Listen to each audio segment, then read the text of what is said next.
নির্দেশ কোত্থেকে আসছে, কিভাবে শিক্ষকদের উপর হামলার নির্দেশ আসে, কার নির্দেশে আজকে হামলা হয়েছে, এগুলো তো তদন্ত করার প্রয়োজন। শুধুমাত্র আমরা নিন্দা জানালাম, আপনাদের দাবি আদায় হলো, এই পর্যন্ত না, এভাবে তো রাষ্ট্র চলতে পারে না। আমাদের স্পষ্ট কথা, যে কোনো যৌক্তিক দাবির পাশে আমরা থাকবো। এনসিপি আছে, যে কোনো নির্যাতন, যে কোনো নিপীড়নের বিপক্ষে আমাদের সবসময় জোরালো অবস্থান থাকবে।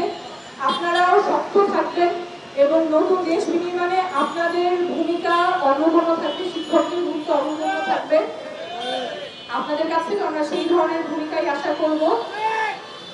আমরা সত্যের পথে, ন্যায়ের পথে সবসময় লড়াই চলমান রাখবো। ধন্যবাদ।